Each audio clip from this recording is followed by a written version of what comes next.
Welcome, everyone. We're just going to get started here right away. Troy, can you hear me right now? Or there's no one saying anything, so you might not have heard anything earlier in the past few minutes because no one was saying I heard, I think Diane was talking, Cora said hello, but the voices were super low. I assumed it was my computer, but I'm at 100%. So I can hear you, Wendy, for example, but still quite low. Okay, you might have to restart your computer. I think I'll just suck it up and put it through the TV for some extra volume. Awesome. Thanks. All right. Oh, wow, we're on the big screen now. Can you hear me okay?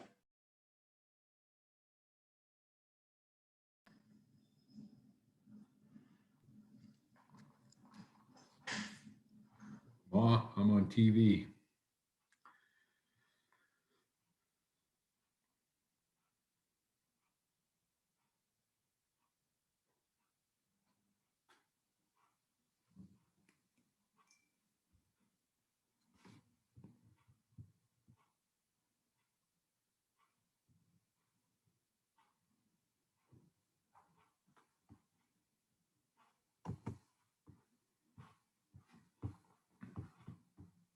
Well, welcome everyone. Thank you all for joining us this evening. It is 7:05, so Diane, are you going to start us off? Absolutely, I can. So hi, everybody. Thank you so much for joining us this evening. My name is Diane Belrose, and I work for High Prairie School Division as a part of the Indigenous education team. So our goal for this evening is to shed a little bit of light on the history of Indian residential schools in Canada. We're really discovering through conversations in our community that a lot of people they have limited knowledge, I'll say, and they actually have some strong beliefs and some misconceptions. So we're hoping by having this evening that we can give everybody a bit of a deeper understanding that will allow for some really good conversations to happen, and hopefully we can all come together and answer some questions. And like I said, share some light. So I'm going to turn it over to the coaches to introduce themselves. Cor, you want to start? Sure. Thanks, Dan. Tanse kakyo, Corina Tsikasun, Ochenia. So I said, hello, everyone. My name is Corrine, and I am from Gift Lake. So I've been part of the Indigenous education team for the past, this is the 6th year, crazy. And I serve High Prairie Elementary and EW Pratt are my 2 schools. And this part of the presentation, you'll hear me present the resources is the area I built. Thank you.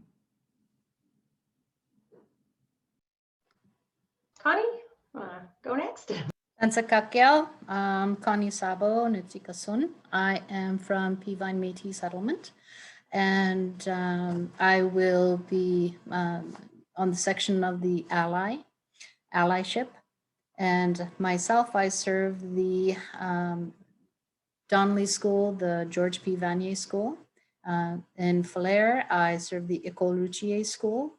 In Slave Lake, I serve the C.J. Schurter School, and I co-serve the High Prairie Elementary School with CORE. Thank you.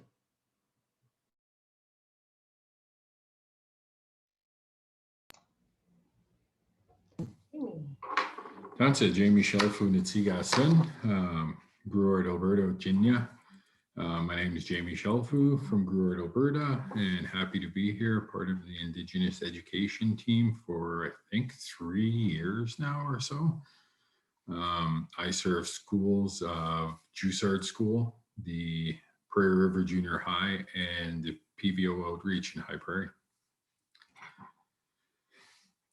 And I just wanted to, I guess, thank everyone for being here today. And we wanted to start with a prayer Unfortunately, the elder we requested could not make it at this time. He was already committed somewhere else. So in light of that, I guess I will do an opening prayer just to start us off in a good way.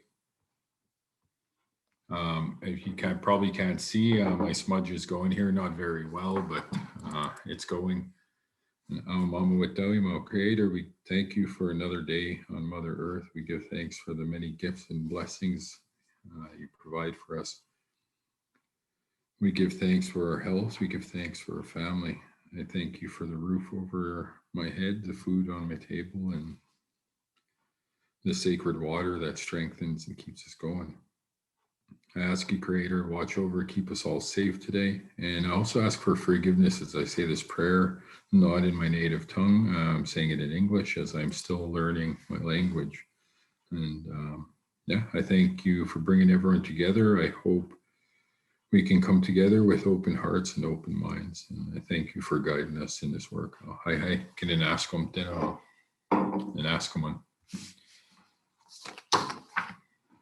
So welcome everyone. Thank you for joining us once again, giving up part of your evening. I suppose we should start with our slides. Are we set for that, Diane?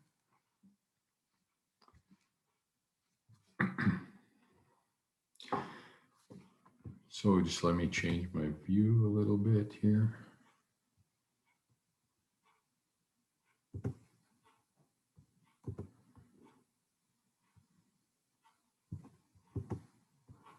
For some reason, I can't get rid of. There we go. So, High Prairie School Division would like to acknowledge we're meeting today within the ancestral traditional territory of the Indigenous people of this area. This land is and will continue to be home to the Cree, the Dene, Métis, and other First Nations residing within the boundaries of Treaty 8. We acknowledge the elders and knowledge holders that are still with us today and those that have gone before us. We would also like to acknowledge this land is home to the four-legged, the two-legged, the flying, the crawling, the swimming, the plant and rock beings. We share this land with many others and must walk carefully to be mindful of the impacts we have on those we share the land, air, and sacred water with. It is a privilege and an honor to live, learn, work, play, and grow on Treaty 8 territory. Hi. So I guess with the recent discovery of 215 children discovered at Kamloops Indian residential schools, we wanted to take some time to educate those who may not know much about residential schools, who may have questions. We've had questions asked such as, why did this happen? Why didn't parents remove their children from the schools? And why did the government let this happen? We wanted this session to be a safe place for people to learn. There is so much information available and many stories still to be told. We possibly cannot cover it all. We thought a strong base of understanding of the whys was a perfect starting place. We will provide resources for those who want to further their learning and understanding, along with tips for being an ally. The issue of residential schools is not about shame or blame, as those lead us nowhere. This is not an Indigenous issue, this is a Canadian issue, and we must work together to right the wrongs and move forth as a country and ensure something like this never happens again.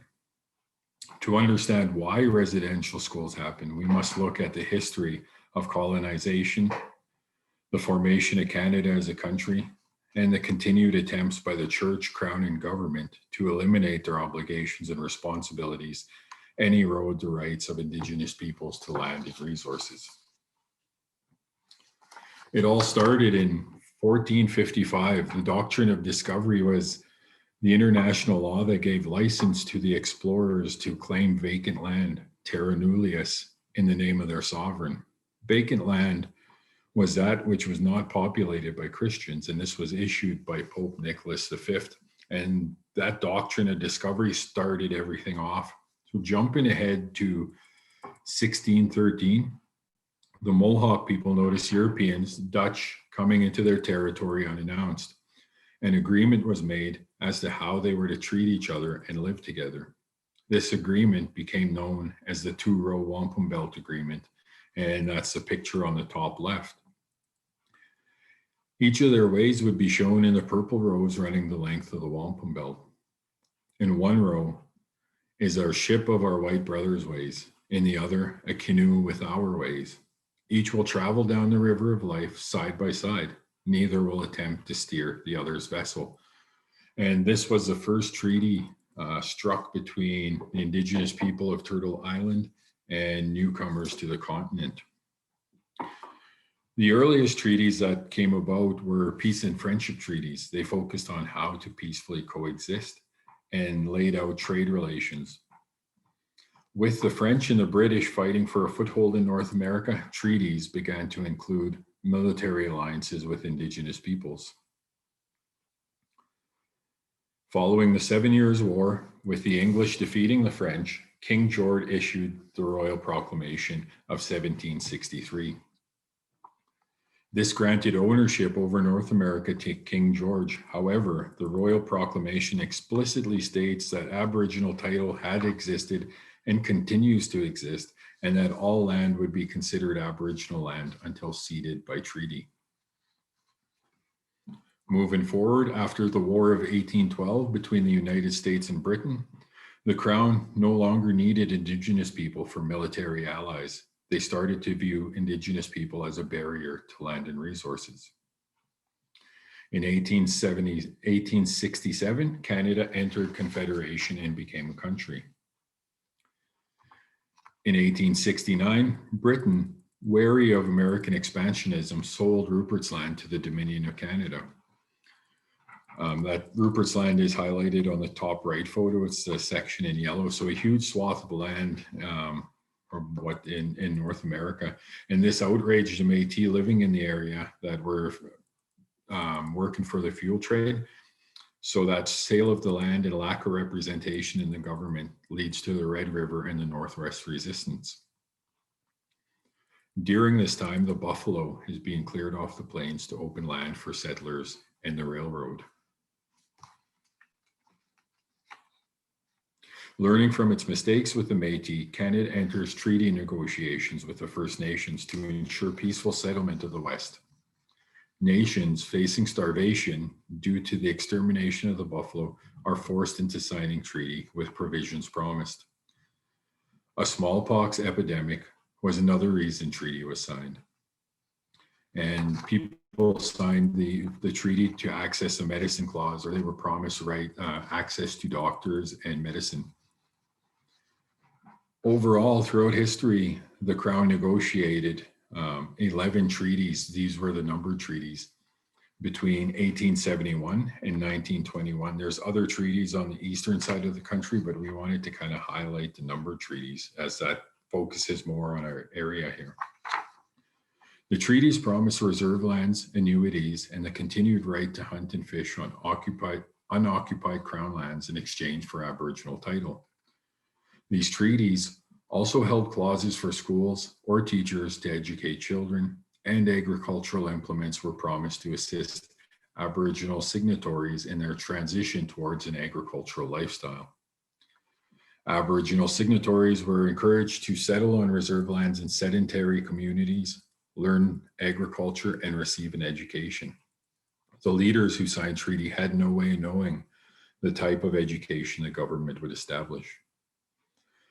The treaty agreements all involved the sacred pipe being lifted, and Indigenous people saw these as sacred agreements being witnessed by Creator. The elders also state that many promises that were agreed upon didn't make it into the official document. In the eyes of the federal government, the act of signing treaty brought Aboriginal people of the Northwest under the jurisdiction of the Dominion of Canada and its laws. Next slide, please. So moving forward to the Indian Act, another piece of legislation. The Indian Act was created in 1876. And with that act being created, any self-government structures Indigenous people had were extinguished. The Act is much more than a body of laws that for over a century have controlled every aspect of Indian life. These laws were aimed to eliminate First Nation culture in favor of assimilation into European Canadian society. Its most recent revisions in 1951 and 1985 were made to remove discriminatory sections. I think it's important to point out that the Indian Act is the only race-based piece of legislation in the world, and it still governs First Nation people to this day. The Indian Act is a huge document with many different things, laws and being involved. So we wanted to kind of highlight just the ones that related and pertain to residential schools. So in 1884, one of the revisions, this was when attendance in residential schools became mandatory. So the question is, why did parents allow children to be taken? And the short answer is children are rounded up by priests with the RCMP and parents were forced to comply at gunpoint. Why didn't parents remove their children from the schools? Parents who removed their children were threatened with jail time of 30 days minimum. Parents would not be able to provide for the rest of their family if they were imprisoned. Due to the extermination of the buffalo, food was scarce on the plains. The Indian agent withheld rations if students were not returned to the mission. Image number 2 on this slide documents a letter to Mr. Gambler from the Indian agent stating rations would be withheld until his children were returned. And this happened at a time when people needed permission from the Indian agent to leave the reserve to hunt, fish, or see their children. Often their requests were denied. If students did not return to the mission when they were supposed to, later visitations and student holidays during Christmas and summers would be withheld. So students would go longer without reprieve of what they were experiencing at the schools. To learn more about the Indian Act, I highly suggest you read the book on the image on the far right. There's 21 Things You May Not Have Known About the Indian Act, written by Bob Joseph. It's a fabulous resource and it's going to touch on many things in the Indian Act that we just don't have time for today. So I think with that being said, I covered quite a bit of material so far, so maybe we can pause for a few minutes for some questions and answers. If anybody has any questions, feel free to type it in the chat or unmute yourself, please. Thank you. Or raise your hand and then we can call on you.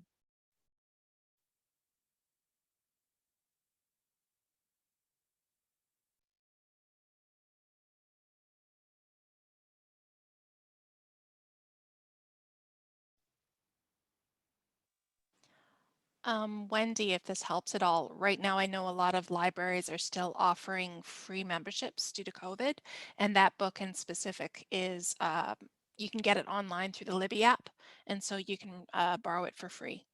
I agree, it's a really good book. Awesome, thank you. Margaret Ann, your hand is raised.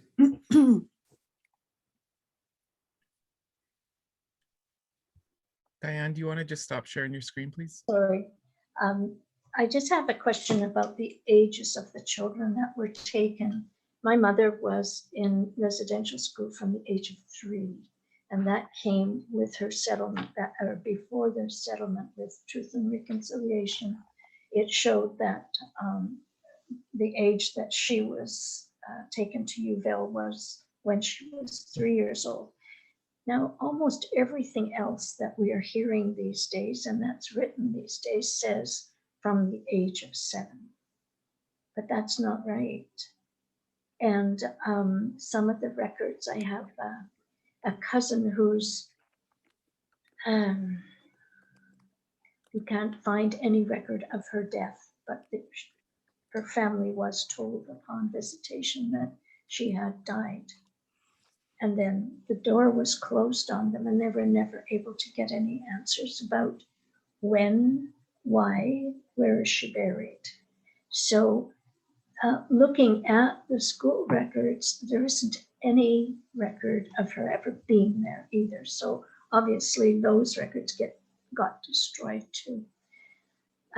my biggest question is why my mother was so young, and do we know why?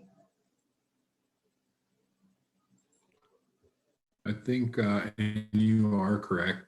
Sometimes you hear the age of 7. Often it was the age of 5, and we do know some as young as 3 attended. And I think the overall reason for that would have been to boost the numbers of students within the doors. So the churches got more payment for holding the school, more funding available from the government for that. And as likewise, that's why we see in history that a lot of the Métis and the Inuit were also sent to residential school. Even though the Indian Act is not a law that governs the Métis and the Inuit, they were just used to bolster numbers in the schools. I believe Mom was there as First Nations, but her, at that time, the Double Mother Act had, her mother was officer married to a Métis man. And so of course she wasn't on reserve. So I don't know how come they went and got her. Yeah, and a similar story from all across the country. Thank you, Margaret. Are there any other questions out there?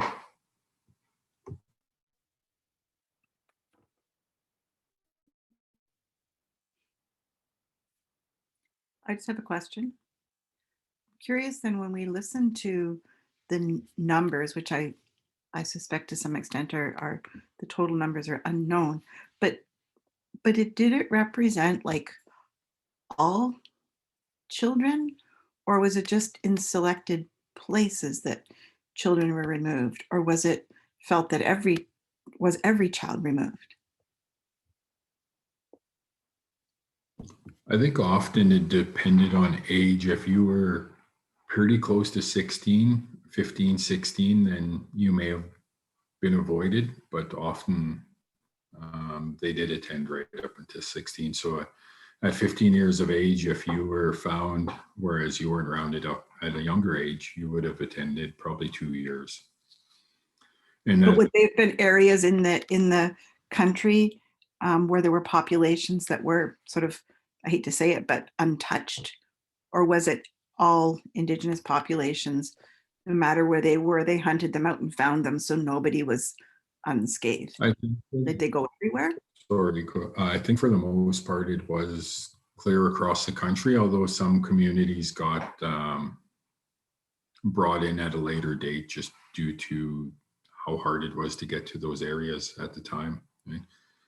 As we know, people in the far north were rounded up and flown to residential schools in the Northern Ontario areas when they were coming from Northwest territories and further north. So I do think for the most part, it was right across the country, although, you know, looking at a map of the residential schools, we see most of the residential schools were located in Western Canada. The earlier ones were started though on the eastern part of the country. I hope that answers your question. Yeah, it answers it. It saddens me and disgusts me, but it does answer the question. So that being said, that most of the residential schools were on the western side of Canada, do we know, like, is there a reason for that?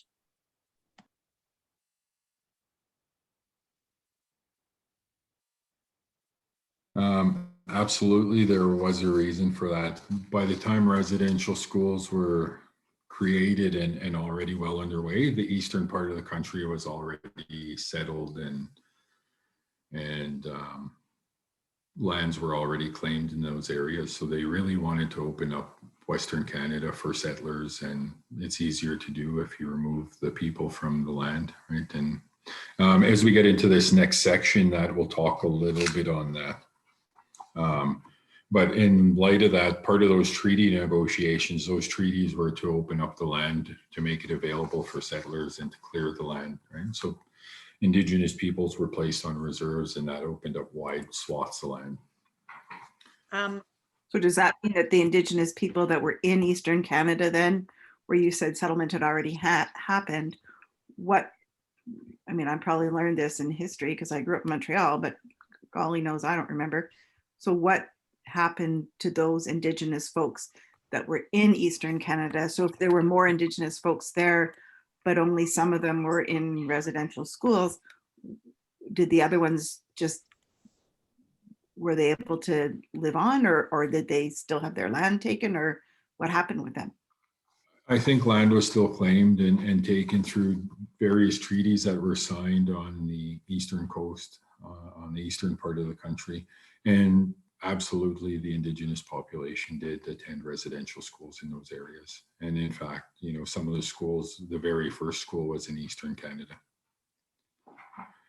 So as we get on to our next portion here on history and facts of residential schools, maybe we can touch on a little bit of that. Leslie Ennis, I see you have a hand up. So before I move on, I want to give you a chance to. Sorry, I was sneaking a snack too at the same time.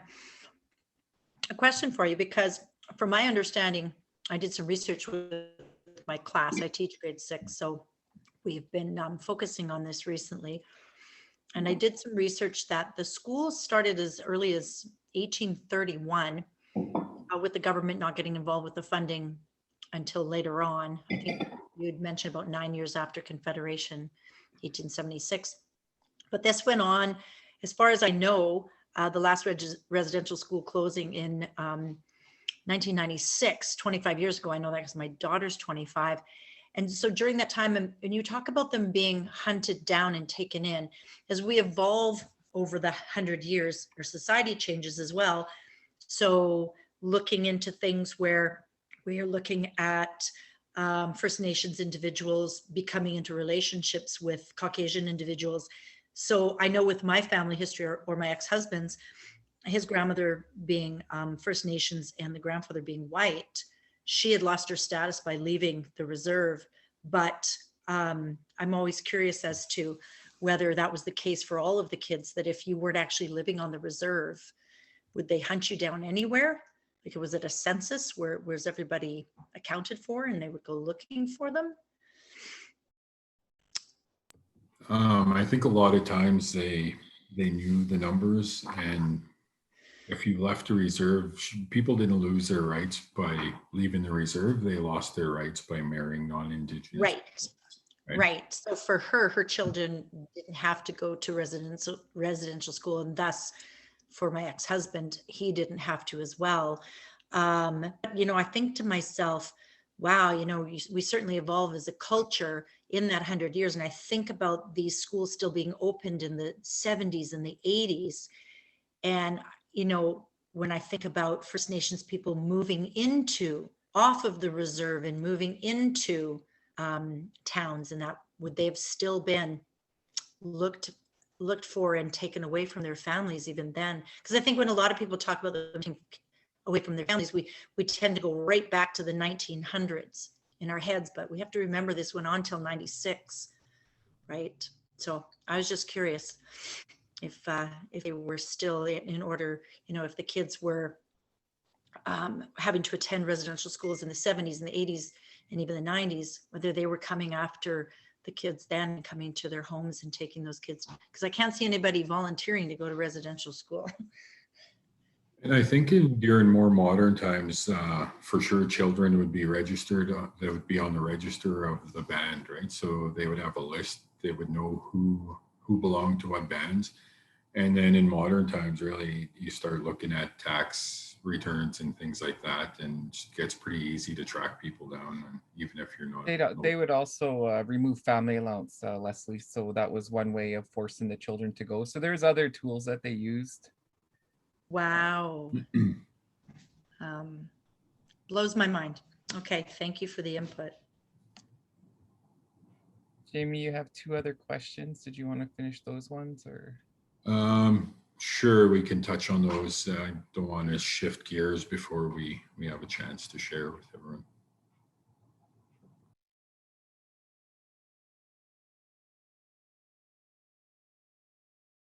Maybe Keisha, if you want to go first. If you turn your camera on, I could add you to the spotlight. If you don't, then it'll just stay. Can you hear me? We can hear you, yeah. Okay, perfect. I'm not turning on my camera because, yeah, anyways. Um, so this question kind of is for my 8-year-old son. He's well aware that my grandmother had attended residential school along with many other people in our family and stuff like that. He has recently stated that he is in fear because he goes to a Catholic school in my hometown here, and he stated that he's now almost scared and worried because they do go to church, right? And he's concerned that what if the priests or the fathers, they want to start taking kids away? So how would you explain to or educate a child who is completely a bit oblivious to the topic without getting too detailed? Like, mind you, he does have a little bit of a understanding, but keeping it age appropriate and kind of helping out his fear a little bit. I think I would maybe look at some of the resources we're going to highlight later. We got a bunch of children books that are available out there. So that's probably where I would start to give them a little more background knowledge. And then, you know, just explain how since 1996, at least, things have changed a lot. And a lot of those residential schools that were still in operation were turned over to band or nations to be run. And the first one in example of that was Blue Quill. So they turned their residential school into a college for their own people that was run by them. So, you know, just start to have those conversations, and maybe that might alleviate some of his fears. Keisha, we have a great video at the end of the presentation for parents that you will enjoy. Well, not enjoy, but you know what I mean. It'll be helpful. Was there one other question?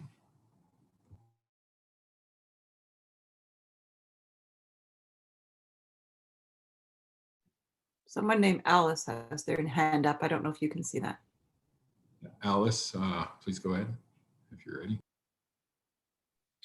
Hi there. I only learned about residential school. I came from the Philippines and I was in Prairie since 2007.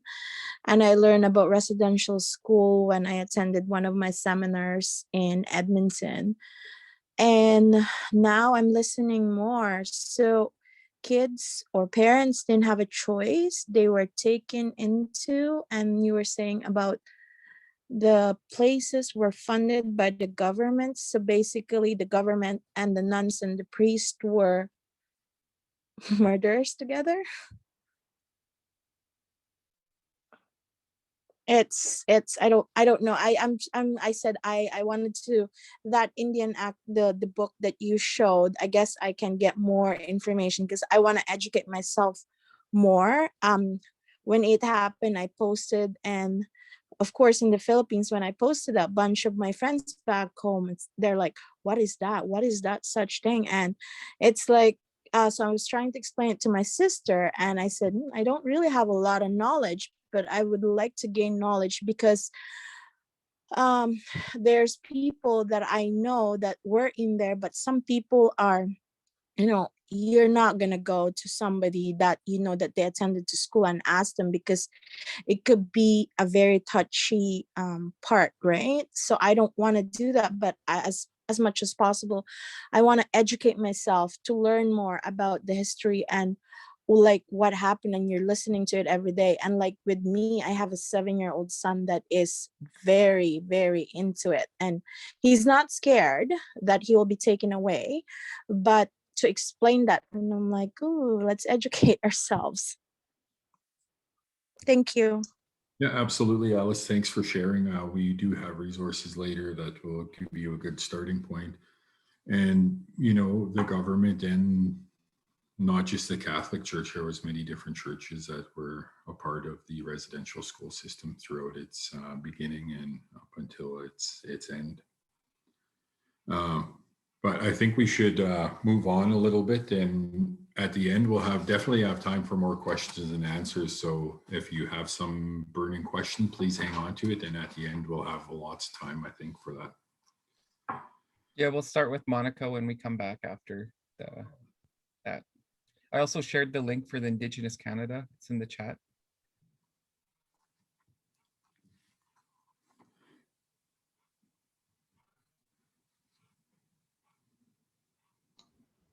Jamie, can you see I've, Screen, please, Diane. okay. So the history and facts of residential school, we wanted to share a little bit. It's just a brief synopsis. I don't think we need to go into too much detail in regards to the history and stuff in this little snippet I am providing. So the origins of the residential school system can be traced to as early as 1830s, like mentioned earlier, long before Confederation of Canada as a country in 1867. Originally, the residential school system focused on industrial labor schools and farm schools. So they were more targeted to making, teaching Indigenous students skills where they would help farmers basically on their farms. And then by 1900, there were 22 industrial schools and 39 residential schools in Canada. In 1931, at its peak, there were 80 schools in operation. And while most of them would be called residential schools, they often maintained industrial work through large gardens, barns, workshops, and sewing rooms. 130 residential schools operated in Canada between 1831 and 1996. An estimated 150,000 children attended residential schools. Next slide, please, Wendy. Actually, can you go back, or Diane, sorry, can you just go back to that slide for a second?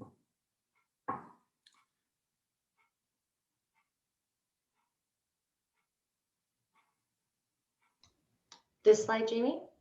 The previous one, please. Or yeah, that's the one. Sorry, I wanted to highlight these two photos here. The one on the left is of students at Gruard, St. Bernard's Mission in Gruard. So that's one of the schools in our local area here surrounding High Prairie and within Treaty 8 boundaries. The one on the right also is, one is St. Bernard's and the other one is St. Bruno's in Jussard School, as well as St. Peter's in Slave Lake. So there's two photos on this slide and there's one photo of another school in our area on the next slide. Thank you, Diane. So there's the photos on the right of St. Bruno's and the photo on the left taken at St. Peter's Residential School in Slave Lake. So the education or hidden truth, what was the real purpose of the residential schools? And I think as we started covering some of that history of colonization and formation of Canada as a country and the changes in laws and governance, as well as the Indian Act, and then into residential schools, I think we start to get a pretty clear picture of what the real reasons were, right? And to quote Duncan Campbell Scott, Department of Indian Affairs in 1920, I want to get rid of the Indian problem. I do not think, as a matter of fact, that the country ought to continuously protect a class of people who are able to stand alone. Our objective is to continue until there is not a single Indian in Canada that has not been absorbed into the body politic, and there is no Indian question and no Indian department, and that is the whole object of this bill. So basically, the government wished to divest itself of its legal financial obligations to Indigenous people. There would be no reserves, no treaties, no Aboriginal rights. Now, if education was the intent of residential schools, the children would have never suffered the physical, sexual, and emotional abuses they endured. The church-run organizations also profited from the forced child labor and not feeding the children properly. Nutrition experiments and forced sterilizations would not have occurred. All the children would have returned home if it were about education. That is a little bit of a tough ending on my part, and that is my portion of the slides, and I thank you for all listening to that. Connie, I believe you're up. Thank you, Jamie. I'm just going to reiterate a little bit. As you can see, on the timeline, it says that the first residential school opens in 1833, when Jamie already stated that it opened in 1831.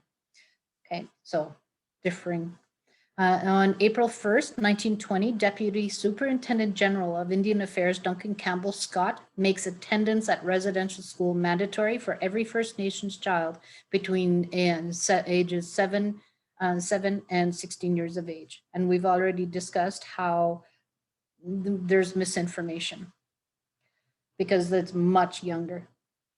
On October 23rd, 1966, 12-year-old Cheney Wenjack dies after escaping from the Cecilia Jeffrey Residential School near Shoal Lake, Ontario.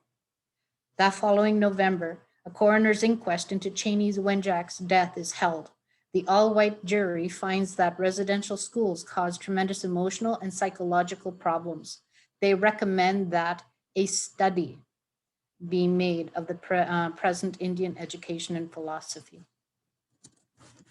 On January 1st, 1996, was the last federally operated residential school.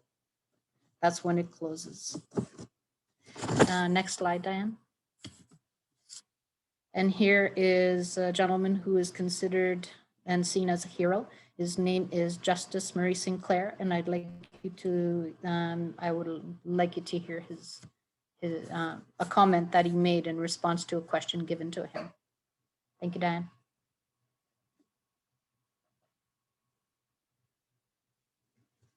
No sound.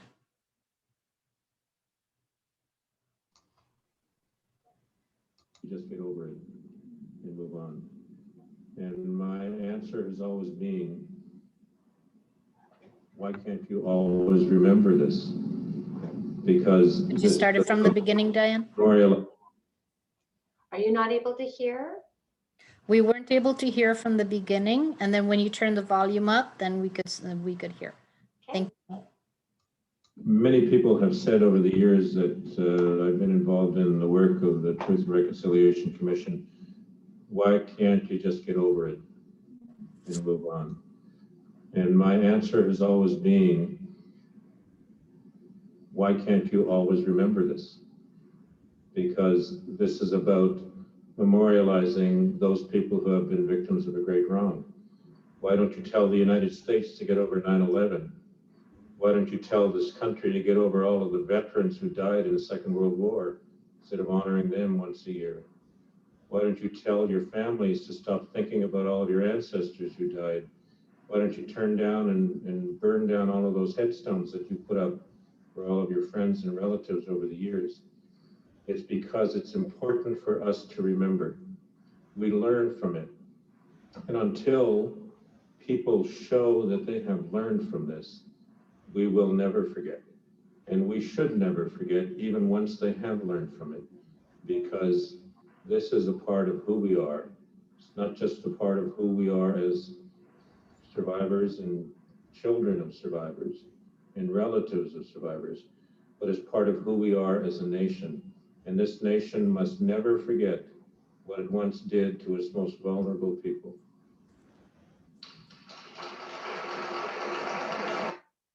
Thank you, Diane. And so we're on to the reconciliation. In June 11th, 2008, Prime Minister Stephen Harper, on behalf of the Government of Canada, delivers a formal apology in the House of Commons to former students, their families, and communities for Canada's role in the operation of residential school. Provincial and territorial apologies follow in the years ahead. On December 15, 2015, the Truth and Reconciliation Commission releases its final report, honoring the truth reconciling for the future. Prime Minister Justin Trudeau, who attended the ceremonial release of the report, commits his government to implementing all of the 94 recommendations set out in the June 2015 summer report. 6 years later, 9 have been done.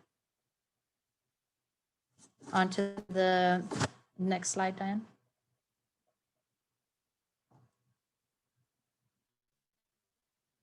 Thank you. So what you see in front of you are two different Indigenous ally toolkits. So I'm just going to speak about them next.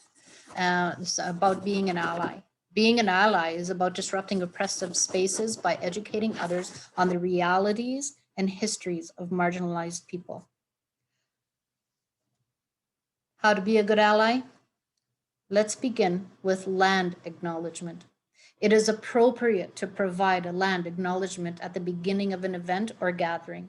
Those delivering the acknowledgement are encouraged to form deeper connections and grow their knowledge of the original people of the land. To avoid land acknowledgements becoming rote or repetitive and losing significance, acknowledgements should come from a personal place, a solid understanding and appreciation of the land, the language, and the people. Now, step 1. Be critical of any motivations when getting involved in this kind of work. So ask yourself, does my interest derive from the fact that the issue is currently buzzing? Does my interest stem from the fact that the issue will meet quotas or increase chances of any funding? Does my involvement hijack the message and insert my own opinions or values instead of respecting those of the Indigenous communities? Am I doing this to feed my ego? Being involved in any kind of anti-oppression work is about recognizing that every person has a basic right to human dignity, respect, and equal access to resources. Being an ally goes beyond checking actions off a list, and it is not a competition. Being an ally is about a way of being and doing. This means self-reflection, checking in with one's motivations, and debriefing with community members is a continual process. It is a way of life. Start learning, and you're doing that right now. Here, and I have a list of terms that will get you started on educating yourself on the history of Indigenous people on Turtle Island. Educating yourself is an ongoing process. Change will not be easy, and you will never truly be an expert on Indigenous challenges and realities, but you can work in allyship. As you educate yourself, apply your learnings in a meaningful way by asking yourself, how can I use this new information in my everyday life? What steps can I personally take to amplify marginalized voices that are too often silenced? What do I have, and how can that be leveraged? How can I use my position and privileges to listen, shift power dynamics, and take steps towards reconciliation? So a few definitions. Please be aware that these definitions are to give you a general idea. This is especially true when it comes to terminology relating to identity. Identities are complicated, are always evolving, and don't exist in boxes. When in doubt, never assume, ask. Most have heard these terms. First Nations are the descendants of the original inhabitants of Canada. Various nations, beliefs, and languages exist within this group. The Métis are a post-contact Indigenous people. Métis refers to people with roots in the Red River community or other historic Métis communities, while Métis refers to people with mixed Indigenous ancestry. Inuit is the term for Indigenous peoples from Arctic North regions of Canada, Greenland, and Alaska. Inuit is the plural form, but Inuk is the singular form. Turtle Island. This is the name given to North America by some Indigenous peoples such as the Iroquois, Anishinaabe, and other Northeastern nations. The term originates from their various creation stories. Indigenous and First Nation. These are umbrella terms to include First Nations, Métis and Inuit in Canada. Both terms are used internationally to define the original inhabitants of colonized countries. The Indigenous beings, the most favored term. However, it is always respectful to be specific about the nation you are referring to. Use the term they use to self-identify. In Alberta, there are 8 Métis settlements unique to Alberta. None other exist in the world. First Nation in Alberta, there are 50 nations in Alberta and 5 languages spoken, possibly more. The term powwow. Powwow is a traditional First Nations gathering and celebration of dance, song, socializing, and honoring of a rich heritage, not to be used to describe a meeting or a group of people. Step 3, act accordingly. Acknowledge, recognize, respect. The reality, although the Indian Act was enacted in 1876, Indigenous people have only recently begun to obtain the same rights as other people in Canada. The Indian Act still gives absolute power and authority to the Minister of Aboriginal Affairs over every aspect of registered status First Nations people on a reserve from birth to death. The Indian Act does not allow registered status First Nations persons to own property on reserves or borrow funds to build a house on reserve. Home titles always remain in the Crown's name. Pan-indigenizing, had to practice that one. A perspective that Indigenous people are one homogeneous group. Indigenous culture is too broad a term considering the diversity that exists among the many Indigenous communities, nations, languages, cultures, values, and beliefs. Similarly, one Indigenous person does not speak for all Indigenous people. Decolonize, you've heard that term. It means to build a genuine relationship with the community to find their uniqueness and respectfully acknowledge true identities. For example, Blackfoot, Cree, Dene, Stoney, Nakota, Sioux. Create knowledge systems that center the true, often untold history that we all share. Then make efforts to embed this knowledge within your circle of family, friends, and workplaces. Some of you already know. Colonialism and racism has ended. Unfortunately, this is a myth. Indigenous people in Canada continue to face discrimination, not only from an individual perspective, but through many systems in society. Indigenous people are disproportionately represented when it comes to incarceration, unemployment rates, low education attainment, and overall poor health and well-being. False stereotypes perpetuate many barriers to reconciliation.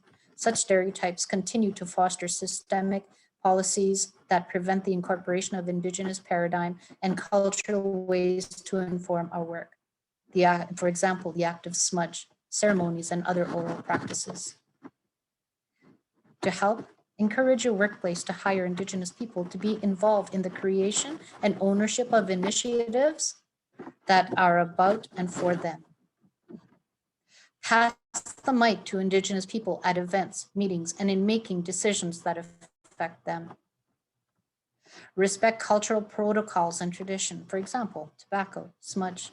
Consider incorporating them in your personal or professional lives. The do's, listen to the experts. Indigenous peoples are the experts of their own realities and histories. Build relationships based on mutual consent and trust. Research to learn more about history, about the history. Continue to support and act in meaningful ways.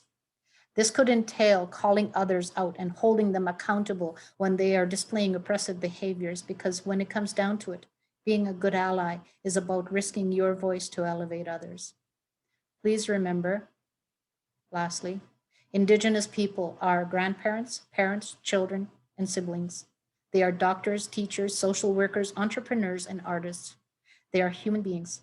Indigenous people are present and thriving in a country that expected them to die off and that continues to enforce structures of oppression today. We are resilient. I'd like you now to take a moment to listen to Justice Murray Sinclair.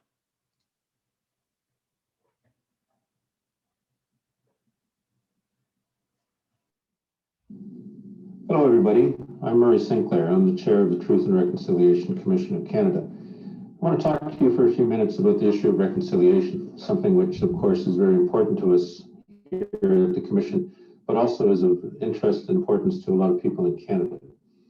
One of the things that we at the Commission have discovered is that it took us a long time to get to this point in terms of the relationship between Aboriginal people in this country. 7 generations of children went through the residential schools. And each of those children who were educated were told that their lives were not as good as the lives of the non-Aboriginal people of this country.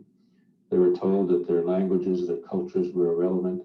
They were told that their people and their ancestors were heathens and pagans and uncivilized and needed to give up that way of life to come to a different way of living.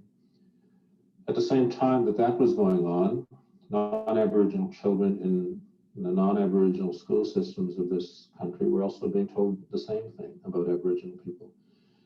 So as a result, many generations of children, including you and your parents, have been raised to think about things in a different way, in the wrong way, in a way that is negative when it comes to Aboriginal people. And we need to change that. was the educational system that has contributed to this problem in this country. And it's the educational system we believe is going to help us to get away from this. We need to look at the way that we educate children. We need to look at the way that we educate ourselves. We need to look at what it is that our textbooks say about Aboriginal people. We need to look at what it is that Aboriginal people themselves are allowed to say within the educational system about their own histories. In addition to that, we also believe that what's important when it comes to looking at the way that children are educated is to understand that because it took us so many generations to get to this point, it's going to take us at least a few generations to be able to say that we are making progress. We cannot look for quick and easy solutions because there are none.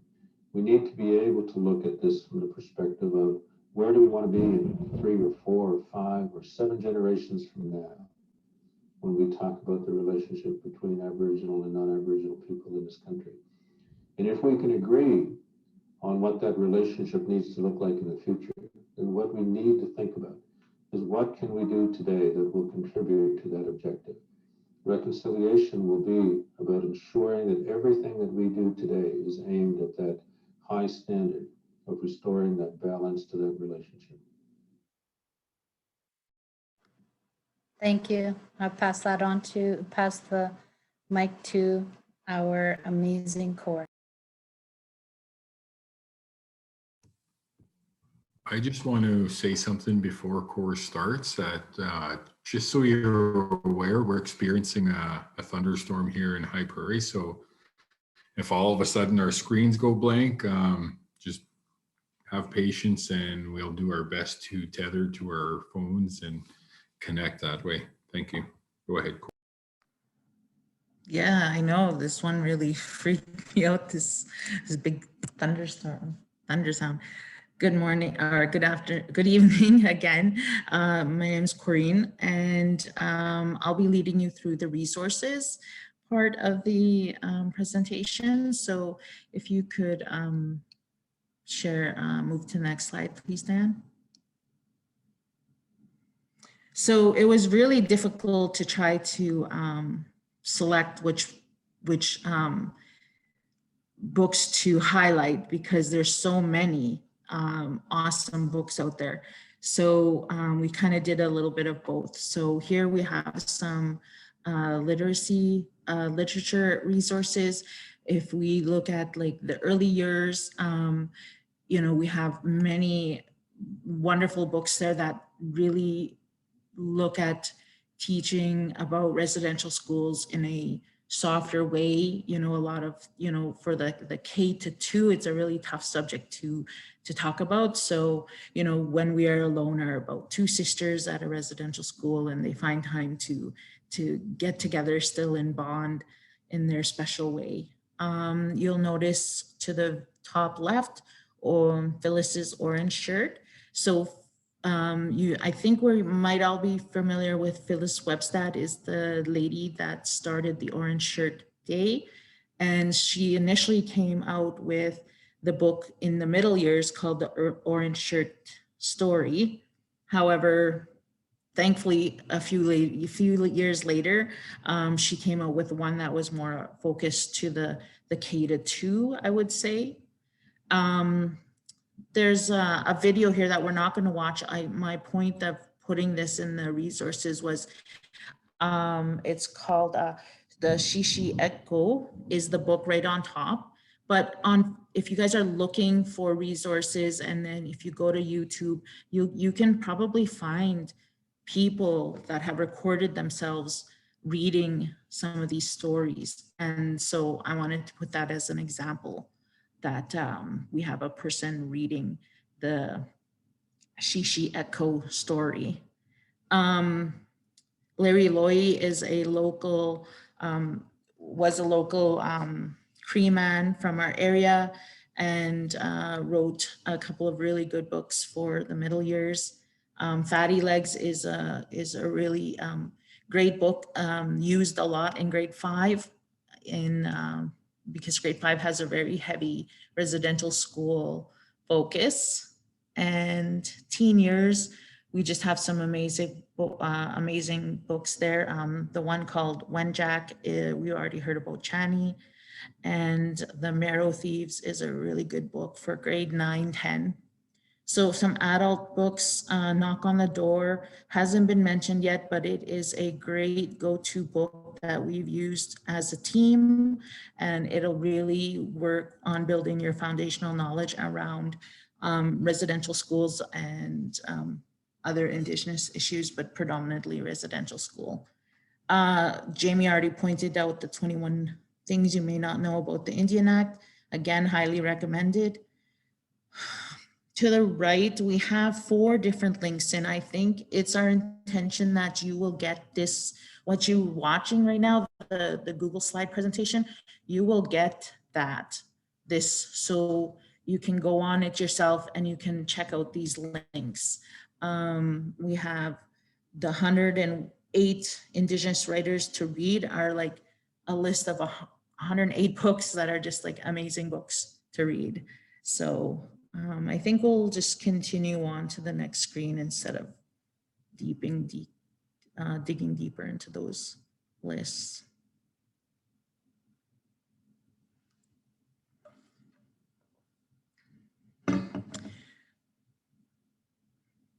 Yeah, can you go back the slide? Thank you. So this one here, thought it was important to share some of our favorite websites that we use all the time as a team. Again, September 30th is Orange Shirt Day, and it's always really big on our team and in our schools, and we do activities leading up to the day and for the day. So that's Orange Shirt Day is the link to the official site, and that'll be full of information and resources, and I recommend checking that one out. Canada's residential schools, Diane, if you want to go into that one. So that is Google Earth's residential schools. It takes a while to load. That's what I was finding earlier today, Diane, just so you know. Diane's controlling the screen for us. So we're kind of like having to guide her to where we might want her to go. And again, like I said, this one takes a while to load. But here we have Canada's residential schools. It's a really amazing website that Jamie was mentioning to me today. So we made sure we put it in. If you maybe go to the background in history, Diane, you can maybe see what that one. So there you go. So you can pick on like one of the, maybe if you go to one of the pink things, so you can see that it's highlighted. Just maybe click one. So Truth and Reconciliation, it'll be talking about that. I seen there's other times where you could pick one and would talk about like haircuts, and then I picked one that was talking about, you know, different aspects of residential school. And I know like the physical, yes, physical and sexual abuse. So sections like that. I think if you go down to the bottom right, Diane, you see the little earth and all those little icons. If you were to go to one of those, we could go directly to like the Gruard Residential School and find information on that, Jussard, Slave Lake. So we'll just get out of that because I'm just a little conscious of time here, but you will have all these links. We'll share this Google slide presentation with you. Beyond 94, please go into that one, Dan. So we already heard from Connie. Connie was talking about the Truth and Reconciliation Commission and, you know, the 94 calls to action. So this site, I love this site. It's one of my favorite ones to recommend to teachers is they're measuring progress. So CBC News checks on the 94 calls to action, and they have them broken down from, you know, 1 to 5, child welfare, all the way you'll see in the middle, it's pretty light, but health, justice, reconciliation. So you can go to education and then scroll down, and then you can see, oh, go back up. Down a little, those numbers, I want to get at the flames. There we go. So there, each flame icon to explore the progress made. So you can see that 20 have, gosh, my screen is so light. 20 calls to action have not started, 40 are in progress. Projects proposed, 23 are in progress, and actually 11 are complete. So, and then if you were to press one of the little flames, Diane, on anyone. So if you can click it, it'll show, it'll highlight which one has been complete. Ensure that national sports policies, programs, and initiatives are inclusive of Aboriginal people. So what I really like about this is it's updated. I think if you find your way up, scroll up, Diane, to the very top, you'll notice that it has like a here published and then last updated June 7th, 2021. So that was literally like the other day. So, and it's always like that. Each time I come on, it's been updated. So I really like that they're keeping the 94 calls to action in mind and keeping, you know, the government's promise, taking them to task with through this website, I think. So the more people that know about this and can keep monitoring that progress, I think is a good thing. So we can go back, Dan. Thanks. Empowering the Spirit is, if you can go in there, Diane, while I'm talking about it for sure, is another go-to for us as coaches and a great resource for building your foundational knowledge. It is filled with so many things, so many pieces of information, not just on residential schools, but across the board of all kinds of Indigenous issues and conversation guide series. So here we have like, you know, the Métis in Alberta, Inuit Part 1. You can print these off. So great resource, empowering the spirit. So you can go back. Indigenous Canada. I already seen people in the chat were mentioning that they have taken that course. So if you're not aware of the course, I believe most of us coaches took it last year as well. And it's an amazing course offered online through University of Alberta. It's the best part is it's free. It is legit free, and there's modules, and again, it'll take you from, you know, pre-contact all the way to, you know, talking about issues like idle no more and murdered and missing Indigenous women. So the whole spectrum of Indigenous issues. If you're looking to expand your knowledge, I highly recommend that. So I just wanted to point out CBC News and Indigenous and APTN. I thought it was important to include these because those are sites dedicated to current events in the Indigenous world. So CBC News, if you can see, yeah. So right in the highlighted upper, it says Indigenous. So all of those, you can go to there. Excuse me, sorry. And it has articles and archives from all kinds of issues. And we can go back. And we don't need to go into APTN, but that stands for Aboriginal People's Television Network. So if you were to go into there, you could see all the programming that that television network offers. And we can go to the next slide, Dan. So continuing on our last page of resources, we just thought I'd highlight a couple of movies. The two we hear the most about are We Were Children and Indian Horse. Movies, you can seek those out. Those are really good movies that explain the residential schools. And Indian Horse is actually a book. It was a book first. So that's the book that's highlighted next to the movie the movie shot there. And I know Indian Horse, when you're in grade 10, there's like E.W. Pratt last year did Indian Horse, for example. Moving on to say television, I mean, I already pointed out APTN, but I don't know, I'm gonna guess that a good number of you hopefully have heard of a series called about First Contact or First Contact. So First Contact is a television series produced by APTN, taking, I believe it's 5 non-Indigenous individuals who have very strong opinions towards Indigenous people. And then the show takes them to various destinations across Canada to expose them to the Indigenous world that we live in Canada. And it really opens maybe a few of their eyes and maybe not a couple of them. So it's a really interesting series. I highly recommend that.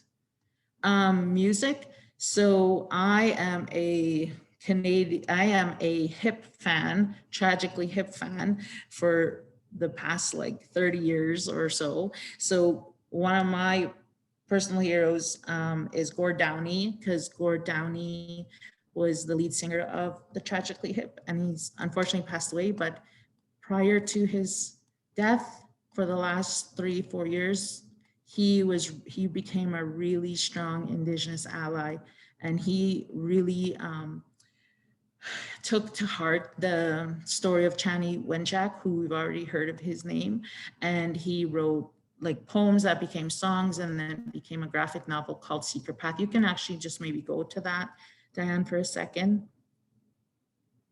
And so there's they're on YouTube. You can find the songs. He has a website called Secret Path, and the Chani Wenjack Foundation as well. And so he's just really highlighting this poor boy's story of running away from a residential school. And you can find the lyrics. And we can go back. Thanks, Diane. So documentaries, if you want to click on that. So I was like, oh, National Film Board of Canada, we definitely have to see what they have to offer. So there are 33 listings for residential schools, all the way from like shorter docs to longer length ones. You'll be able to access this link, and you can go and watch all of these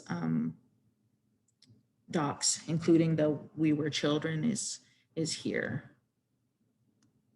So thank you. You can go back, Dan.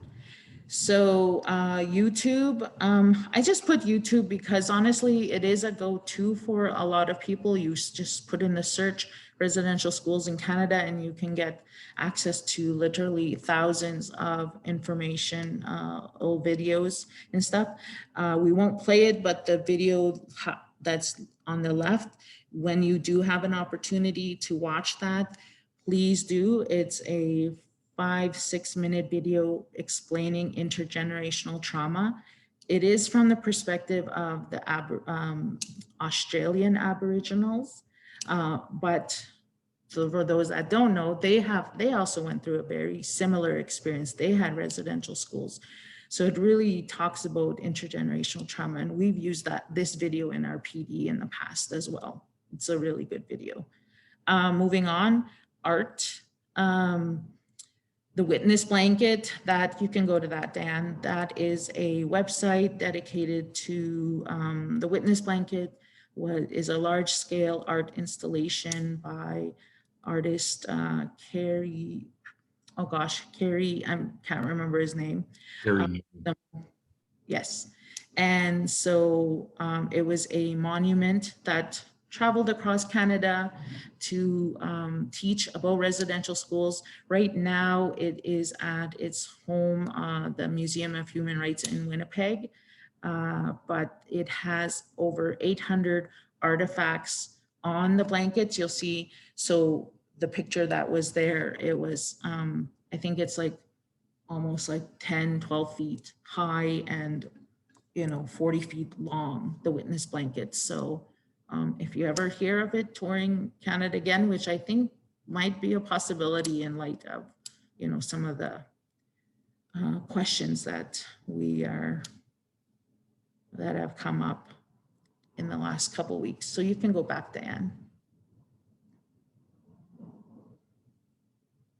So my goal with the just when we were building and I was building, one last thing. So if you could go into that. So this is the Indigenous corporate training. I know Bob Joseph, I believe, is very heavily involved in this website. He is the one, the author of 21 Things You Need to Know About the Indian Act.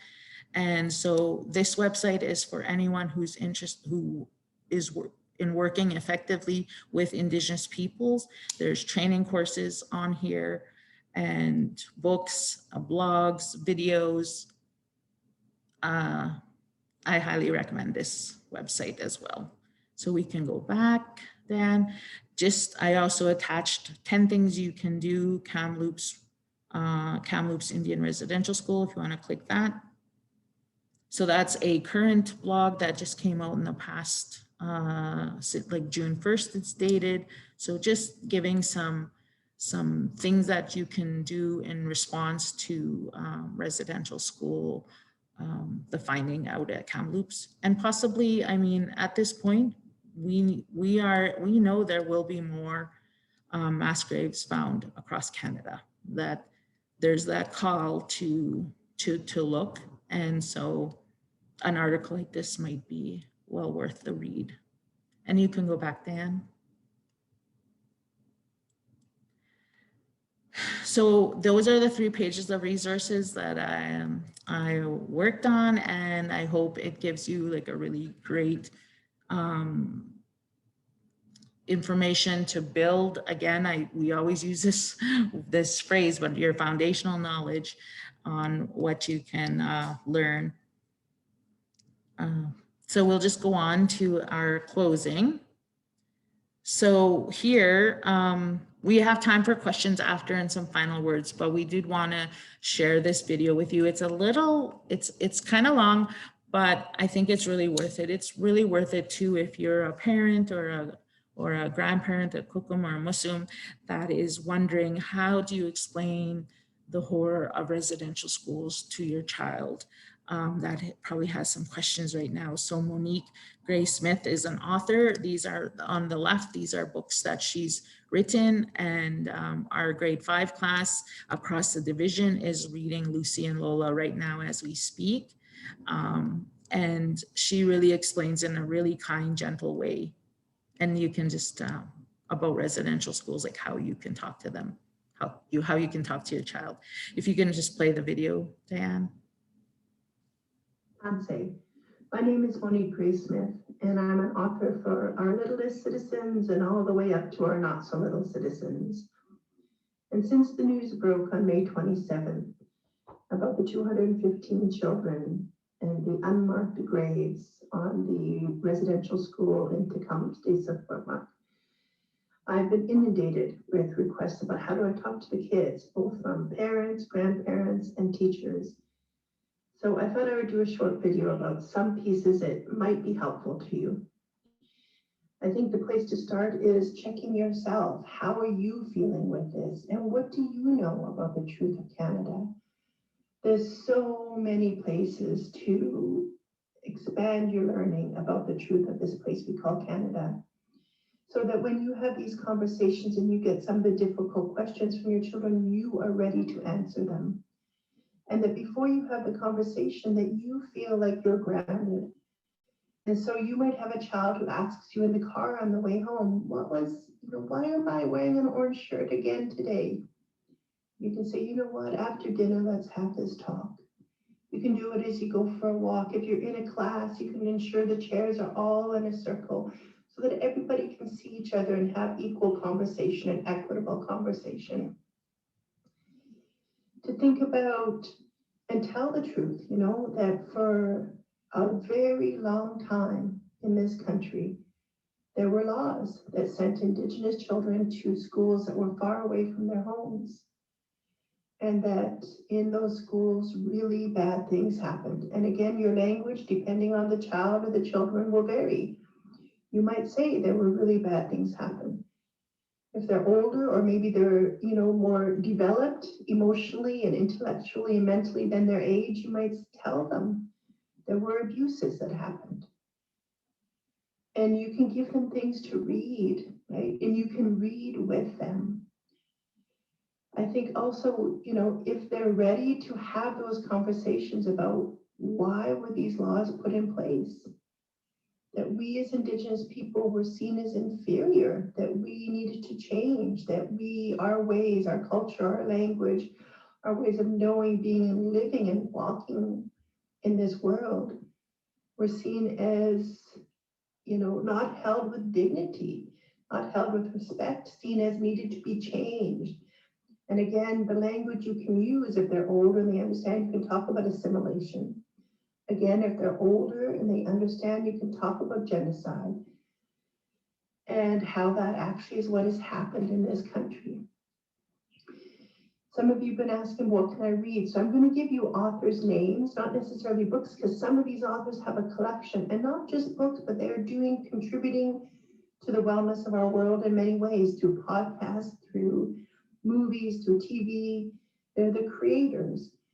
So for children from really, some of them from birth until, late teens, anything by Julie Flett, Christy Jordan Fenton, and the late Uliman, Margaret Pokiak Fenton, Tasha Spillett, Jenny K. Dupree, Cynthia Leidig Smith, Tracy Sorrell, David A. Robertson, Richard Van Camp, and Dallas Hunter, just a few.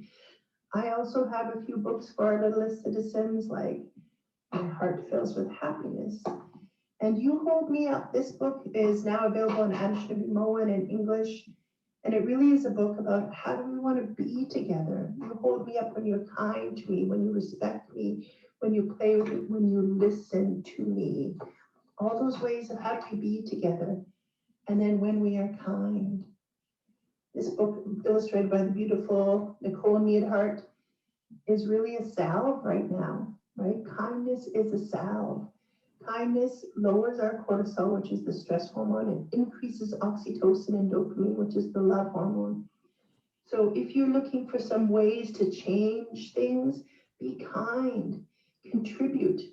If you're able to financially, to your friendship center, to the nation closest to you, have ways to be kind. Also, this beautiful one by Richard Van Camp, We Sang You Home. For older kids, there's Speaking Our Truth. I think, this is marketed for 9 to 16-year-olds. I think it's for 9 to 90-year-olds because so many generations went through both the public school system and sitting at dinner tables and not learning the truth of our history. So that's one resource. This was created last year for the National Center for Truth and Reconciliation. Every Child Matters for September 30th, Orange Shirt Day. This is available if you just Google Every Child Matters, National Center for Truth and Reconciliation. Anything written by Phyllis Jack Webstad. Also older young people and beginning to talk about adults and teens. This beautiful book, Picking Up the Pieces by Carrie Newman and Kirsty Hudson.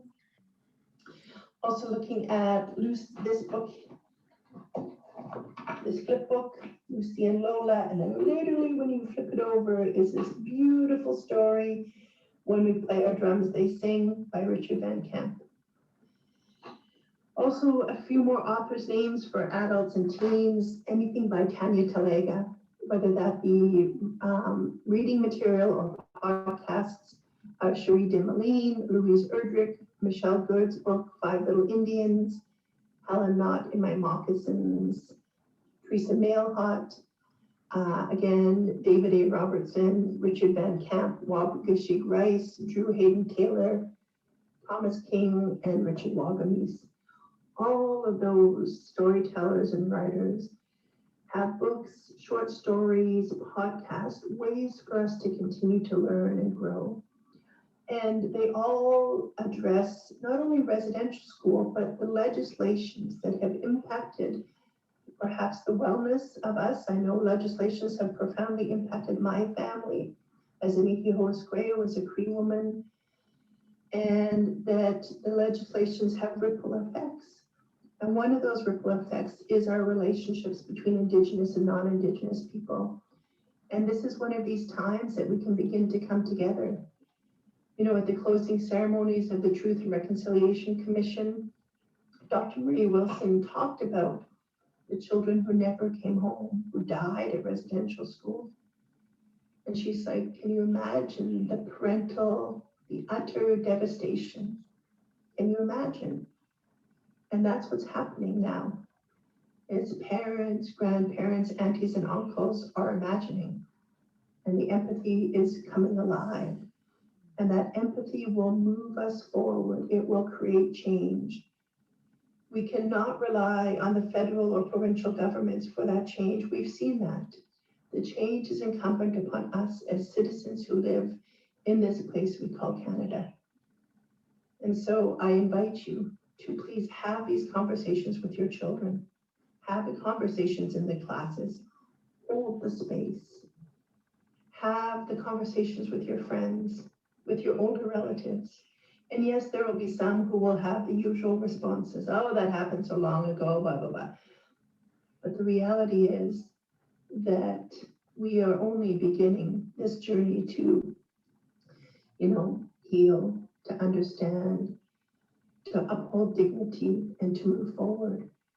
And every single one of us has a role in that. So I invite you to think about, what is your role? What can you be reading? What can you be listening to? Who can you be having conversations with? So that when the children ask you, and they will, that you're ready to have these conversations. And there will be some of you who your children or your grandchildren or your nieces or your nephews, they will be teaching you. And so a big part of all of this is our humility, to realize that there's lots we don't know and more to be revealed. And so I offer thanksgiving to you for watching this video. May you please, go to your library, get books out, order from your local bookstore, and if you need to, order online. But read. Continue to educate your heart, your mind, and your spirit. I just think she explains what we've been wondering and asking and questioning so well. And I just want to, before we go to the very last slide, just want to say, like, when she said, the children will be teaching you, and to have that humbleness. I always say that when I'm in our classes, say, especially the grade 5s, I always tell them, you are our allies, we're building you. You guys know more than the generation before you and before them, like, about residential schools. And so I always tell the kids to go, I invite the kids to go home and share what they learned that day with their families. Thank you, everyone.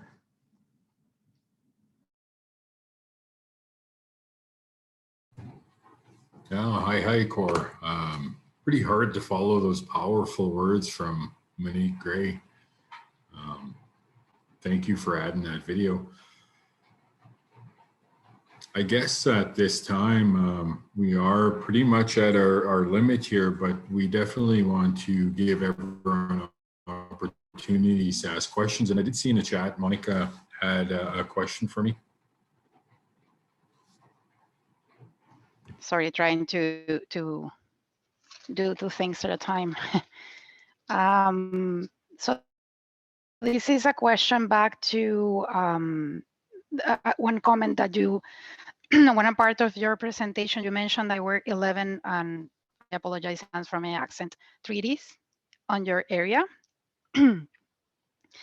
And then thank you for recommending that book, because when I'm an immigrant, so I've been for years trying to educate myself, but I'm feeling that I'm still scratching the surface. So thank you for the recommendation. But within my ignorance on that matter, I feel that those treaties were basically only observed from one side, which is your side. And I feel that they were never, they were agreed on both parts, but only yours was the one that committed to do the things. So you offer and you honored all the offers, but nothing came on your side more than lies. So my question is very personal. I'm amazed and deeply admire your commitment to reconciliation. And I respect you deeply, but I need to understand how can you trust again? Is because I at the Beyond 94 gave me a little bit more of information about progress. It's maybe because you see more progress now. So my question is about trust. How can you keep trusting? I know that you don't have a choice, but how do you do to keep doing it? I think the trust is it's like you said, we don't have a choice. We got to try and do our best to follow through and make sure that we're represented. And in the words of, I think it was Chief Dan George, he said, we will use their education and we will use it as a weapon against them. And basically our people are getting educated. We're getting stronger with every generation. We're healing. And I think hiring lawyers and representing ourselves in laws and in court and fighting for, I guess, just things to go the way they should, that hopefully the wool is not pulled over our eyes again as an Indigenous people, I guess. And we do have to have faith, though, that things will move forward, because they can't necessarily stay the same way. And I think the more voices at the table calling for the country to move forward, the more allies that are in support or maybe holding the feet of their government representatives to the fire a little bit, I think the more action that will happen. Because what we do know and what I see is if it's always Indigenous people saying we need to do this, this needs to be acknowledged, sometimes it's easy to ignore. But when the whole country's crying out, saying we need to right these wrongs, then it's a lot harder to ignore. And, you know, as tragic as finding 215 young souls in a mass grave is, I think across the country, when we look at what's happened across the country in response to that, I see a huge movement. I see a country coming together to honor the memory of these little ones. And, you know, as a people, we're still here, we're getting stronger, there's still hope.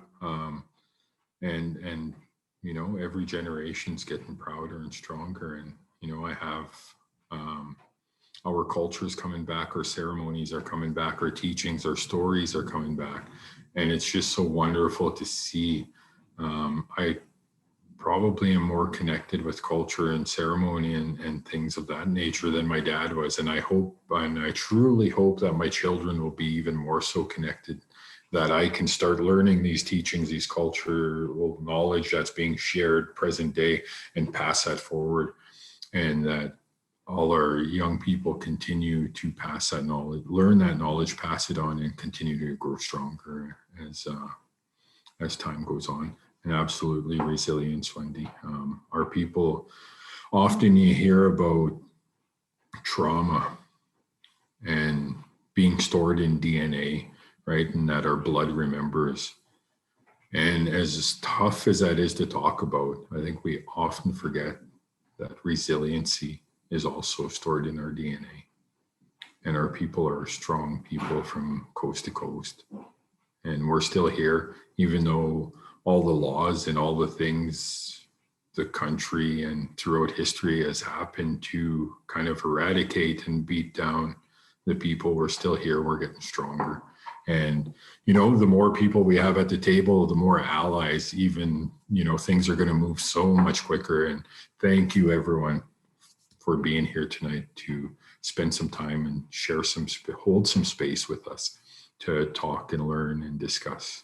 And if there's any other questions, please feel free to let us know. I definitely won't leave anyone hanging. I will stick around here as long as I can. Thank you.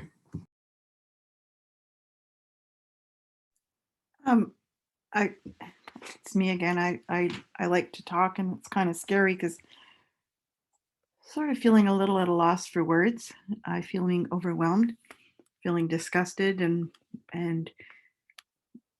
when you said like the last school closed in '96, and like others, I was thinking, of course, they ended so long ago, right? And my youngest child was born in '96, and so I had kids going to school before that, because my oldest was born in '88, and then myself going to school, and I'm thinking, how in God's green earth was this information? Like, I'm sorry, I'm just in shock. My daughter, who is 24, is probably one of your biggest allies. She's, I think, going to dedicate her life to trying to see changes on your behalf, and I sure applaud her for that. Even in her own family, she struggles with trying to get her own siblings and father to listen to her, and I think that's really unfortunate. But I attended, am I right in saying a healing circle? Is that right? Where we sat around in a circle? Yeah, I was helping a woman that is struggling from addiction and whatever. Anyway, the point was that I attended one of these healing circles that I'd never been to before. Amazingly powerful. Like, everybody was in tears. Like, it was phenomenal. And I experienced things like that. I listened to yourselves.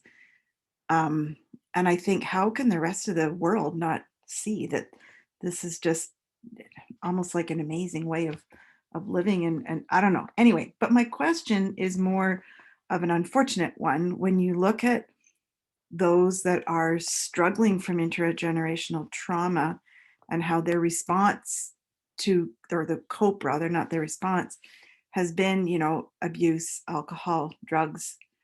How do we, I'm not saying you have the answers to this, but I was saying to my daughter, like, I would love to sit down with any one of you, and I have sat down with a couple of Indigenous folks and had these open conversations to educate myself, and I'm great with that. But what do we do with those that are struggling? That like, I'm in Edmonton, so I'm downtown Edmonton, and I encounter someone with serious mental health issues. Someone's experiencing homelessness. They're perhaps high at the time that I encounter them. And to be quite honest, I'm scared. Like, I don't know how to approach them. I don't know what to say.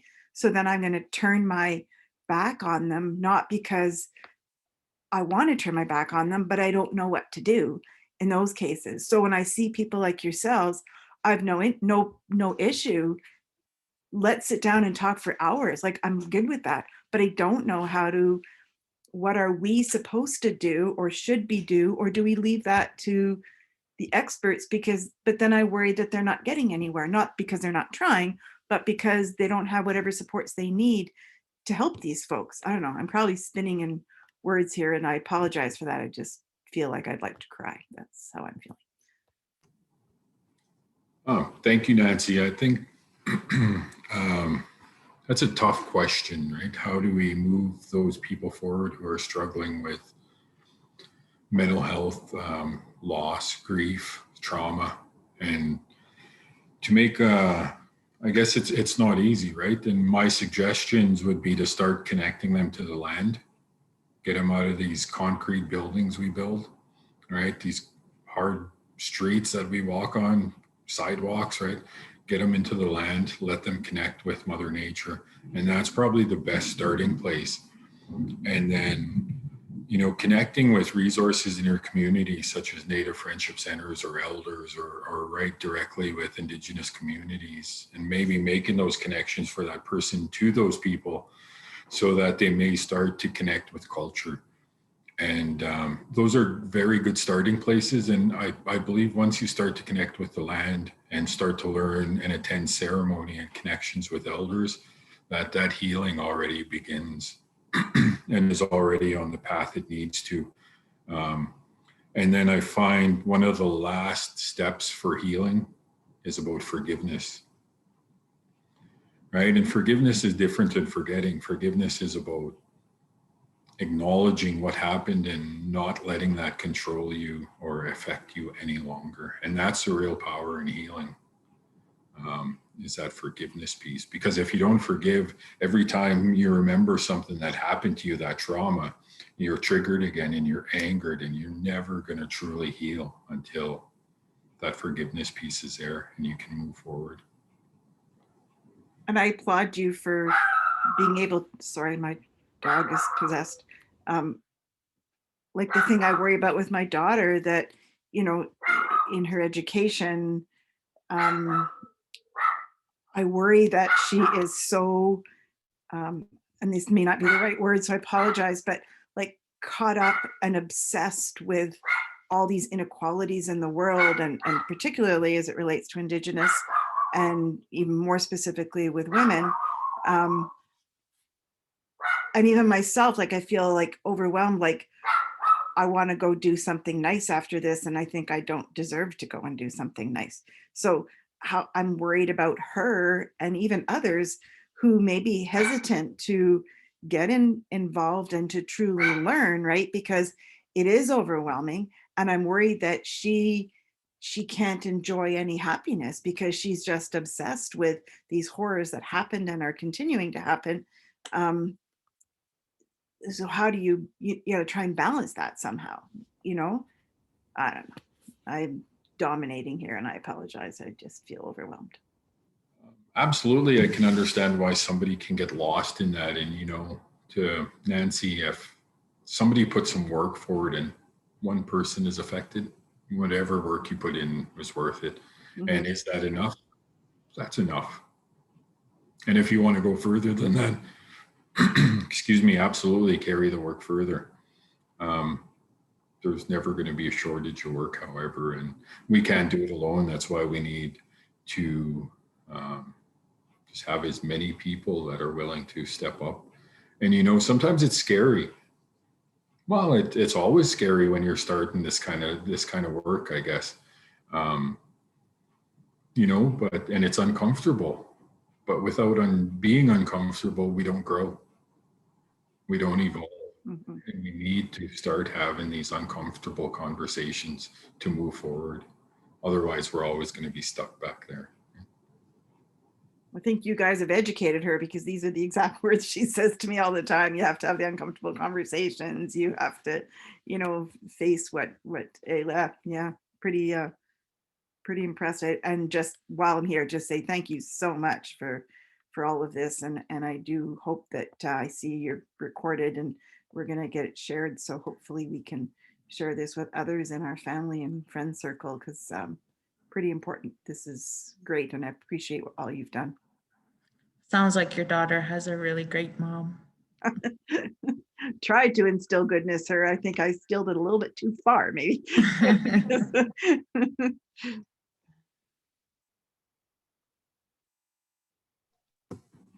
All right, anybody else? Leslie? Yes, I was just listening and listening to how she was struggling with what to do. You know, where do we start? And I probably speak for a lot of teachers that are probably on here right now. And I guess you just have to start with where your strengths are. So I know for myself as a teacher, I feel I have a responsibility, grade 6 teacher especially, to share it with my students. And I'm on here tonight because I want to make sure that I'm sharing it properly and the truth. And finding, like Corinne, those resources were amazing. So I'm hoping that I can access the recording, because I'm definitely going to be tapping into all of that. And, you know, shout out to my FMNI teacher at my school who's in charge of providing us with resources and stuff. And she's the one that gave me the information about the meeting tonight. So that's where I'm going to start, is make sure that I'm passing on your story truthfully. So I really enjoyed it tonight. Thank you very much, you guys. You're welcome. Thank you for sharing. And, you know, those years of grade 4, grade 5, and grade 6 in education right now, the current curriculum in social studies is a perfect place. And there's so many openings to connect.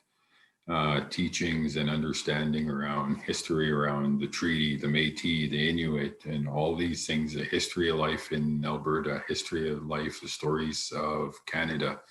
And there's just so many easy connections to make. And I think just doing our best to, one, educate ourselves and then move that work forward, like you said, in a truthful way. I think sometimes it's easy to sugarcoat things, thinking grade 4s, grade 5s, or grade 6 can handle these truths. And speaking from experience, they absolutely can handle those truths. And they're going to amaze you at the questions they have. And they're going to amaze you at their viewpoints they have when they say that was not right. This is unjust. Why? And please be truthful within reason, right? You don't want to talk too much or delve too deeply into some of the abuses or the things that went on with that age group, but absolutely be truthful, and they will let you know what they can handle through their questions they're asking. Hi. Okay,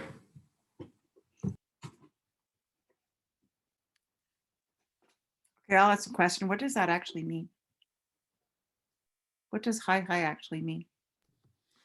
Hi is I guess it's used as almost a thank you, or in I guess in English almost as an amen, or okay. It's just that expression of gratitude, I guess. So we use that in the ending of prayers for the most part, right?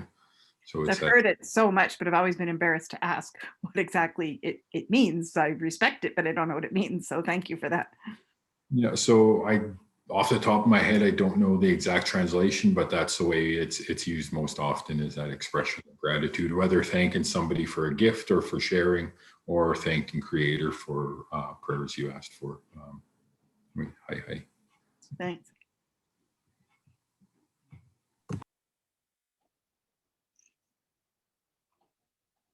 I'm not sure if there's any other questions out there. Cora has attached in the last slide contact information for the team, so that'll come into a team email, and we can answer or address anything that you have after this session if things are if you guys have questions. But I know our goal, and we talked about this, was making sure that we created safe space for good conversation. And I think that's happened tonight. I'm really happy that we had such a large group. There was some really good sharing. And I think it's carrying on with those conversations, having the truth, and having comfortable conversations. And I think that's what we need to do to move forward. And when you hear things that are being spoken that you know are wrong, to be brave and bold and stand up. And that's how we all move forward together, I think. So I'm not sure if anybody else has any final words, or I know we have really exceeded our time, but we did have lots of things to share with you all. So Absolutely. Why did you folks do this in the first place, and will you be doing more like this? Again, sorry for the dog. I'll mute. We actually take care of all of the professional development for our school division, and we take a lot of pride in the development of what we take into our schools. And as we were building this and developing this, we started having those conversations where, man, we really should be taking some of these things to the community. These shouldn't just be held for our teachers. So yeah, you never know. Maybe we'll come together and put some more awareness evenings out there. I'm probably going to sound like a robot because my internet's wonderful. Let's just put it that way. But I just wanted to thank you and the team. This was actually really eye-opening. I'm sad to say, but growing up, I never learned about any of this when I was in school, even all the way through high school. I only found out about the residential schools as an adult. And so I was very curious about what information I could learn tonight. And I must say it was very eye-opening, so I appreciate it. You're welcome, Marcus. And thank you everyone for the comments. We didn't want to dig too deeply into some of the harder subjects just because through this virtual platform, there's no way to ensure people who are attending are able to, that we can support those people through those times, right? Because some of this stuff is triggering, and to hear some of those hard truths. So we just kind of skim the surface and give you the opportunities and the tools to expand your knowledge on your own and dig a little deeper. Yeah, and it's been a wonderful evening. I'm honored to have this opportunity to share with all of you and to hold this space. I think it was a conversation that has been needed to happen for a long time, and I'm grateful for all of you who attended tonight. Hi, thank you. And I know, I know from holding these sort of events, we've held some storytelling teaching sessions. I also sit on the High Prairie Aboriginal Interagency, and through that we host storytelling sessions and teachings throughout our area. And this always happens at the end of a session. Like, everyone just wants to stay connected. Nobody wants to leave. We just kind of want to hang out. And it's hard to kind of just say goodbye. That's it. We're out of here. So I guess before things start getting too uncomfortable and we just sit here smiling at each other, thank you everyone once again for attending.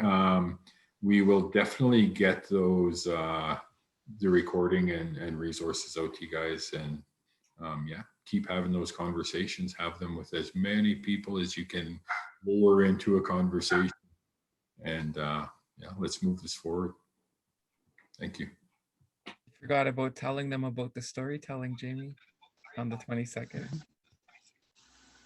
Oh, actually, good point, Wendy. We, as the High Prairie Aboriginal Interagency, we have been utilizing Dr. Kevin Lewis to share storytelling sessions pretty much that have been targeted for the community. I think we've done 3 sessions to date through that winter storytelling season. And then the last one was at the beginning of April. We did, however, book him for another session for June 21st. And that session is going to take place during the day. And on behalf, High Prairie Aboriginal Interagency is paying his honorarium to make access free. So any classrooms that want to sign up and log into his storytelling session, his topic is going to be tying right to Mother Earth. So, and if any of you have sat in on those other storytelling sessions with Dr. Kevin Lewis, you don't want to miss this one. If you got classes, you bring your kiddos to listen and learn. He's an amazing storyteller, and I'm just kind of excited for that teaching coming up. June Thanks 22nd. June 22nd, right? Okay. Yeah, it's I'd June like to make I'm sorry. I'd like to make a suggestion, and that has to core a gentle way to end this, I think, is on your resources by the books. There is that poem that was written. Can we end with that?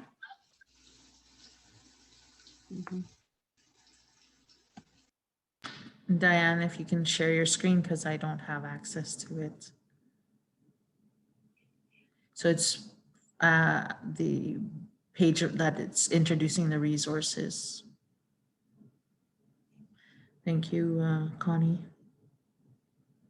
And I just wanted to end by just acknowledging that,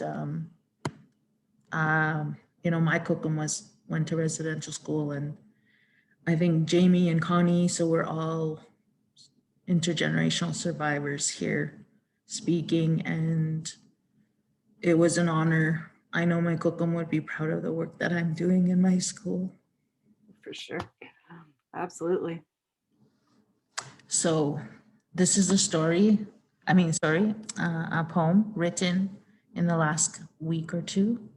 So when they buried the children, what they didn't know, they were lovingly embraced by the land, held and cradled in a mother's heart. The trees wept for them. With the wind, they sang mourning songs their mothers didn't know to sing. bending branches to touch the earth around them.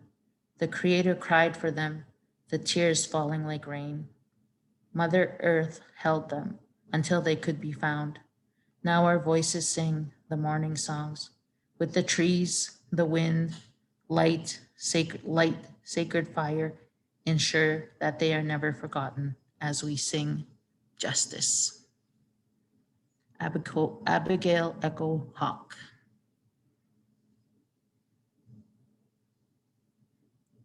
Thanks, everyone.